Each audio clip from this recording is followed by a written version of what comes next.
మత్తయి సువార్త 2వ అధ్యాయం 2వ వచనం, యూదుల రాజుగా పుట్టినవాడెక్కడ ఉన్నాడు?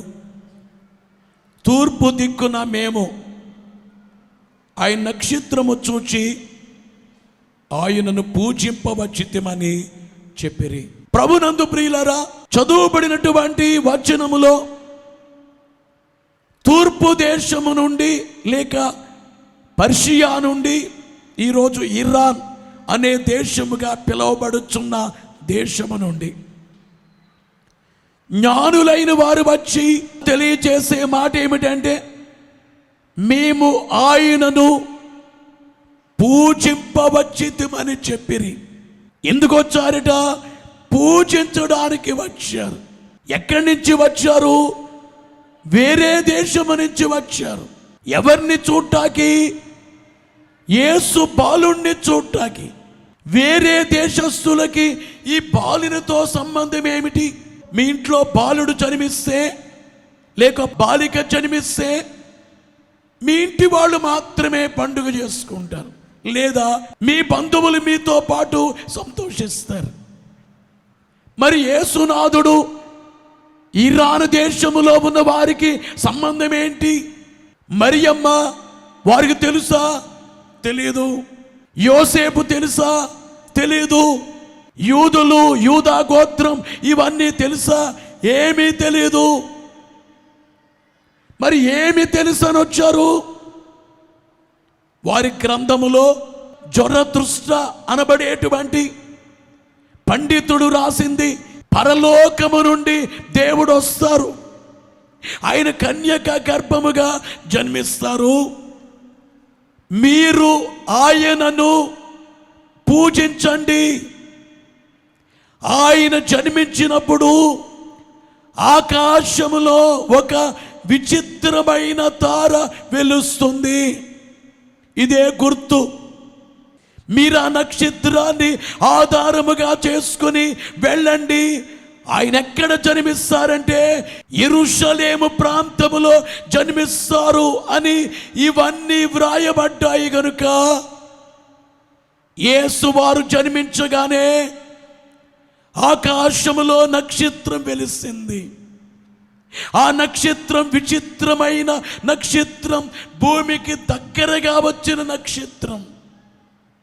ఆ నక్షత్రాన్ని చూచి వాళ్ళు గ్రంథాలు తిరిగేస్తే, ఖగోళ శాస్త్రాన్ని ఎరిగిన వారు గనుక, నక్షత్రములను గూర్చి ఎరిగిన వారు గనుక వారంతా చూస్తుంటే ఆ గ్రంథములో వ్రాయబడిన విషయాలు వారికి కనబడ్డాయి. అందుకనే వారు వారి దేశము నుండి బయలుదేరి యేసునాథుని చూడాలని చెప్పి, పూజించాలని చెప్పి ప్రయాణము చేసి వారు వచ్చారు.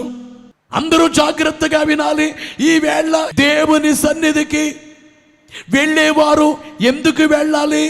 మందిరానికి ఎందుకు వెళ్ళాలంటే పూజించడానికి వెళ్ళాలి. ఆదివారం ఆరాధనకి ఎందుకు? పూజించడానికి. అందరూ జాగ్రత్తగా వినండి. పూజించకపోతే వచ్చినా కానీ ప్రయోజనము లేదు. ఈవేళ క్రిస్మస్ పండుగలలో పూజ, ఈ పూజకే మరో పేరేమిటంటే ఆరాధన. క్రిస్మస్ అనే పేరుకి అర్థం ఏమిటంటే క్రీస్తును పూజించుట, లేక ఆరాధించుట, స్మరించుట, ఘనపరచుట, క్రీస్తును మహిమపరచుట, క్రీస్తు నామమును ఎత్తి చూపించుట, క్రీస్తుకు వందనములు చేయుట, క్రీస్తుకు నమస్కరించుట, ఇవన్నీ కూడా ఏమిటి అంటే పూజ చేయటం. ఈరోజు మిమ్మల్ని అడుగుతున్నాను, మీ రోగాలు బాగవడం ఇష్టమా? మీకే సంతానము కలగడం అనేది ఇష్టమా? మీ కుటుంబములో చిక్కులు పోవడం అనేది ఇష్టమా? మీ కుటుంబములో అభివృద్ధి మాత్రమే ఇష్టమా? లేకపోతే దేవుని పూజించేది ఇష్టమా? ఈ రెండు అడిగితే ఏం చెబుతారో? నేను రోజు ప్రభుతో మాట చెప్పాను, ప్రభువా నేను మిమ్మల్ని ఒకటి అడుగుతున్నాను, ఖచ్చితంగా మీరు ఇవ్వాలి. నేను అడిగింది ఏమిటంటే, దేవా రోజు ఈ సేవలో మీకు మహిమ కలగాలి, ఇది మాత్రమే మిమ్మల్ని అడుగుతున్నాను. అంటే చాలామంది అది ఇవ్వండి, ఇది ఇవ్వండి, అది చేయండి, మోకరించారంటే అన్ని చదువుతానే ఉంటారు. ఉద్యోగం ఇచ్చేయండి, వ్యాపారంలో వృద్ధినిచ్చేయండి, ఆరోగ్యం ఇచ్చేయండి, సంతానం ఇచ్చేయండి. అలాగ అడిగేది తప్పు అనట్లేదు నేను, కానీ ఎప్పుడు నువ్వు అలాగే అడగడం తప్పు. అందుకే 7 మెట్ల ధ్యానములో 5వ మెట్టు ఏమిటి? స్తుతుల మెట్టు. ఈ స్తుతుల మెట్టు యొక్క రీతి ఏమిటంటే, దేవా మీరు నాకు ఎన్నో ఇచ్చారు. ఈ భూమి మీరిచ్చిందే, ఆకాశం మీరిచ్చిందే, పసిడి వర్ణపు టెండ, భాగ్యాధారాల వాన, విసరు మంచి గాలి, విరియు పుష్పములు.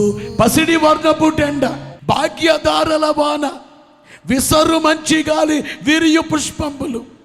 ఈ సృష్టి మీరిచ్చిందే కదయ్యా.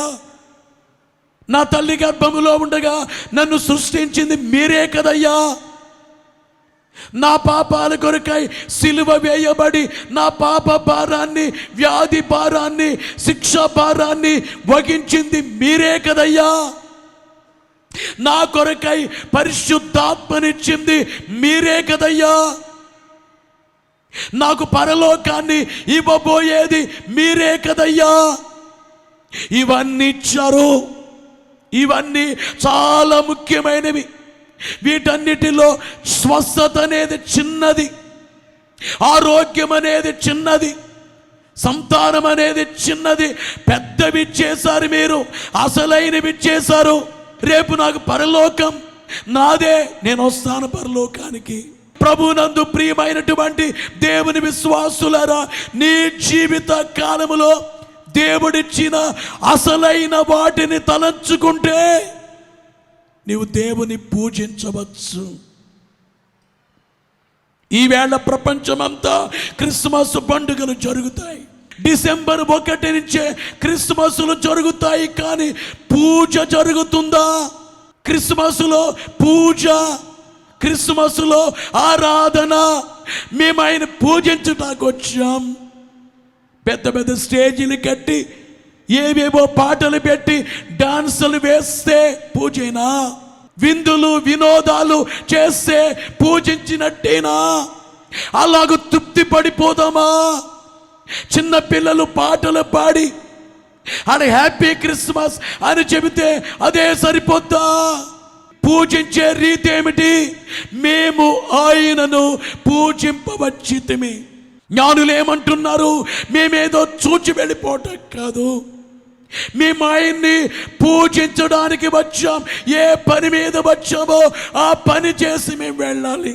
10వ వచనం 11వ వచనములో చూస్తే, వారు ఆ నక్షత్రమును చూచి అత్యానంద భరితులై. ఎలాంటి ఆనందం? అత్యానంద భరితులై ఇంటిలోనికి వచ్చి తల్లి అయిన మరియను ఆ శిశువును చూచి సాగిలపడి ఆయనను పూజించి తమ పెట్టెలు విప్పి బంగారమును సాంబ్రాణిని బోళమును కానుకలుగా ఆయనకు సమర్పించిరి. బోలో యేసు మహారాజుకో. ఏమిచ్చారు? బంగారమును, సాంబ్రాణిని, బోళాన్ని. అందరూ జాగ్రత్తగా వినండి ప్రియులారా. మొదటిగా శిశువును చూచారు.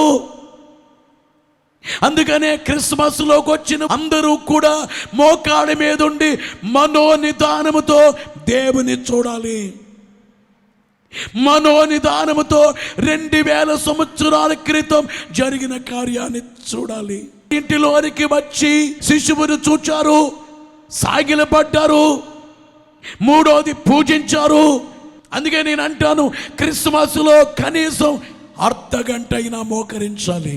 గుత్తిలో జరిగే పండుగలో గంట సేపు మోకరిస్తారు. దేవుని సన్నిధికి వచ్చిన వారే సాగిలపడాలి. మీలో చాలా మంది మోకరిస్తారు, 7 మెట్లు ధ్యానములో మోకాళ్ళు దిగరు. అందుకే మోకాళ్ళపై ప్రార్థన. బైబిల్లో యేసు ప్రభువే దేవుడయ్యుండి మనకి మాదిరి చూపడానికి మోకరించలేదా? బైబిల్లో రాజైన సొలొమోను మందిరములో మోకరించలేదా? పౌలు గారే మోకాళ్ళుని ప్రార్థన చేయలేదా? సీమోను పేతురు గారే మోకాళ్ళుని ప్రార్థన చేయలేదా? సాగిలపాటం వద్దా? సాగిలపడేది అక్కర్లేదా?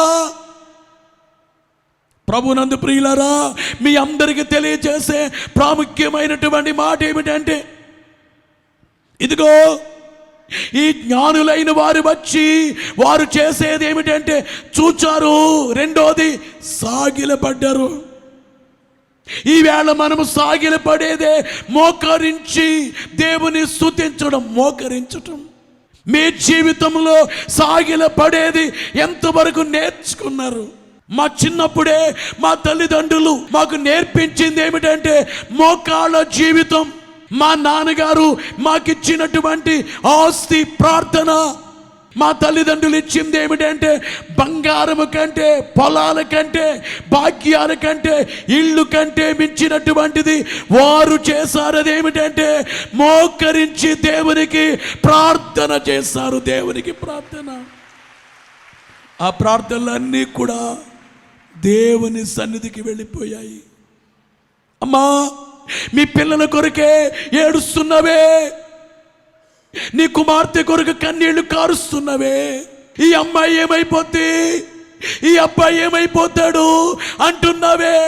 మీ అందరికి చెప్పే ఒక సలహా ఏమిటంటే, మీరు మోకాళ్ళుని కన్నీళ్లు కార్చి ప్రార్థన చేయండి. ఖచ్చితంగా మీ పిల్లలు ఆశీర్వదించబడతారు. ఆశీర్వదించబడతారు. మోకరి పరాదా మన దేవుని ఎదుట, మోకరి పరాదా,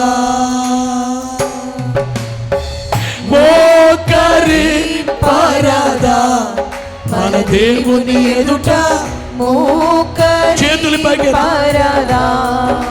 బోలో యేసు మహారాజుకో. ప్రభునందు ప్రియులారా, వారు ఏం చేశారు? సాష్టాంగపడ్డారు. ఈ సేవలో మేము నేర్చుకున్నది, మేము చేసింది ఏమిటంటే మోకాళ్ళుని ప్రార్థన, సాష్టాంగపడటం. యేసునాథుని పూజించారు. పూజించి పెట్టెలు విప్పి అంటే ఆరాధించి, ఓ బాలుడా, మీరు బాలుడుగా కనబడుతున్నారు, కానీ మీరు బాలుడు కాదు, దేవుడే. ఆకాశము నా సింహాసనం, భూమి నా పాదపీఠం అన్న మీరే చిన్ని బాలుడుగా కనబడుతున్నారు. మీరు బాలుడు కాదు, మనిషి కాదు, దేవుడే. మీరు పరిశుద్ధులు, మీరు ప్రేమామయులు, మీరు జ్ఞానవంతులు, మీరు శక్తిమంతులు. ఏమీ ఎరుగని వారిగా ఉన్నారు, కానీ అన్నీ ఎరిగిన వారు. దైవజనుడు దేవదాసయ్య గారు పాడింది ఏమిటంటే, ఎంత కాలము నుండియో ఎదురు చూచుచున్న భక్తుల బృందంబు ఉద్ధరింప, భూని మరియమ్మ గర్భాన పుట్టినావా, పాపులకు ముక్తి మార్గము చూపినావా, పేదలను హీనముగా చూడ రాదటంచు, చిన్నితనము నుండియే బోధ చేయనించి, ధరను పాలించు గనుల సౌదములు వదలి, ధరను పాలించు గనుల సౌదములు వదలి, పశుల పాకలో ఒక మూల పండినావా, పశుల పాకలో ఒక మూల పండినావా, ముందు నాకు సిల్వ భారంబు మోయవలసి, ముందు నాకు సిల్వ భారంబు మోయవలసి, ఉన్న భారంబు నీ మీద ఉన్నదనియు ఎరిగియున్నను ఎరుగని నరుని పగిది పండియాడుచుంటివా పశులతోటే పండియాడుచుంటివా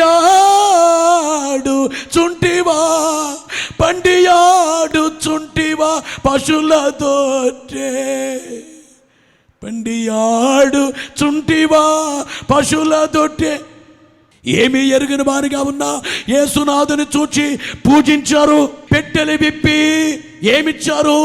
కానుకలు ఇచ్చారు. కొంతమంది ఇంట్లో చాలా ఖర్చు పెట్టుకుంటారు, చర్చికి వెళ్ళి దేవునికి ఏమీ కానుక ఇవ్వరు. ఈ జ్ఞానులైన వారు వచ్చి బంగారము కానుక, సాంబ్రాణి కానుక, బోళము కానుక. వీరెవరు? తూర్పు దేశపు జ్ఞానులు. దైవజనుడు దేవదాసువయ్య గారు చెప్పారు, వీరేమో తూర్పు దేశపు జ్ఞానులైతే పడమటి నుండి ఓ జ్ఞాని కనబడతాడు. పడమటి జ్ఞాని కూడా దేవునికి బంగారము, సాంబ్రాణి, బోళమిచ్చాడు. ఎప్పుడిచ్చాడు? సిలువలో ఉండగా ఇచ్చాడు. యేసు సిలువలో నిలువ కర్ర అడ్డకర్రకు మధ్య, 3 మేకుల మధ్య, 2 దొంగల మధ్య యేసు వారు సిలువ వేయబడితే కుడి చేతి వైపు నుండే దొంగ దేవునికి బోళానిచ్చాడు. దేవునికి కుడి చేతి వైపున ఉన్న దొంగ ఇచ్చినటువంటి బోళమేమిటి? లూకాసు వార్త 23వ అధ్యాయం 39వ వచనములో వేలాడవేయబడిన ఆ నేరస్తులలో ఒకడు ఆయనను దూషించుచు నీవు క్రీస్తువు కదా, నిన్ను నీవు రక్షించుకొని మమ్మను కూడా రక్షించుమని చెప్పాను అని ఒక దొంగ అంటుంటే, అయితే రెండో వాడు అంటున్నాడు, వానిని గద్దించి నీవు అదే శిక్షా విధిలో ఉన్నావు కనుక దేవునికి భయపడవా? మనకైతే ఇది న్యాయమే, మనము చేసిన వాటికి తగిన ఫలము పొందుచున్నాము. కానీ ఈ దొంగ ఏమంటున్నాడంటే, మనకైతే సిలువలో ఉండేది న్యాయమే, మనము చేసిన దాన్ని బట్టి ఎంతో దొంగతనాలు చేశాం, బందిపోటు దొంగలం, మనుషులు చంపినోళ్ళం, కాబట్టి న్యాయమే. గాని ఈయన ఏ తప్పిదమును చేయలేదని చెప్పి ఆయనను చూచి, యేసు నీవు నీ రాజ్యములోనికి వచ్చినప్పుడే నన్ను జ్ఞాపకము చేసుకొనుమనెను. కుడి చేతి వైపున సిలువ వేయబడిన బందిపోటు దొంగ దేవునికి ఇచ్చినటువంటి కానుక బోళము అనేది పశ్చాత్తాపానికి గుర్తు. ఒక వ్యక్తిలో మార్పు వచ్చిందంటే అదే బోళం. మారు మనసు కలిగితే అదే బోళం. నేను పాపిని ఒప్పుకుంటే, అయ్యో నేను ఘోరమైన తప్పిదాలు చేశాను, నేను పాపిని. దేవునికి ఇష్టమైనటువంటి కానుక ఏమిటంటే బోళమే. వేలాదిగా ఈ మందిరములో ఉన్న వాళ్ళారా బోళాన్ని ఎప్పుడైనా ఇచ్చారా? యేసునాథుడు ఏం చెప్పారు? నమ్మి బాప్తిస్మం పొందిన వాడు రక్షింపబడు. పేతురు గారు ఏం చెప్పారు? మారు మనసు పొంది అన్నారు. యేసు ప్రభువారు కూడా ఆయన సేవారంభ కాలంలో మీరు మారు మనసు పొందమన్నారు. అంటే మనసు మార్చుకో, నీకుండే దుష్ట మనసు మార్చుకో, పాప మనసు మార్చుకో. అదే దేవునికిచ్చే అసలైన కానుక. క్రిస్మస్కే ఎన్నెన్నో కానుకలు ఇస్తారు, కానీ ఇది మాత్రం ఇవ్వడం లేదు. ఈరోజు ఎంతోమంది అబ్బాయిలు చీకటిలోనే ఉంటున్నారు. వాళ్ళ చేతుల్లో బైబిల్ ఉంటున్నాయి, ఇంట్లో బైబిళ్ళు ఉన్నాయి, కానీ చెడుగులో జీవిస్తున్నారు. బోళాన్ని పడిస్తావు నీవు. కుడి చేతి వైపున దొంగ దేవునికి బోళమిచ్చాడు. కుడి చేతి వైపున దొంగ సిలువలో వేలాడుచున్న యేసును చూచి మారిపోయాడు. నువ్వెప్పుడు మారుతావు? అపోస్తలుల కార్యముల గ్రంథం 2వ అధ్యాయములో 40వ వచనం, ఇంకను అనేక విధములైన మాటలతో సాక్ష్యమిచ్చి మీరు మూర్ఖులకు ఈ తరము వారికి వేరై రక్షణ పొందుడని వారిని హెచ్చరించెను. వినాలి ప్రియులారా, మూర్ఖులు బైబిల్లో మూల భాషలో ఏమనుంది? వంకరైన. అంటే ఈ లోకములో చాలా మంది వంకరగా ఉన్నారు. వంకరగా ఉన్న వారికి వేరుగా ఉండో. 7 మెట్లు ధ్యానములో 2వ మెట్టు ఏమిటంటే పాపపు తప్పుదల. దేవా, నేను అపరాధిని, నన్ను క్షమించు. యేసు వారు కోరుకునేది ఏమిటంటే పశ్చాత్తాపం, ఓ వ్యక్తిలో మార్పు. హృదయంపు పాత్రలో నెగయు పశ్చాత్తాప మునుపెట్టి ఇమ్మది బోళమగును. బంగారమైన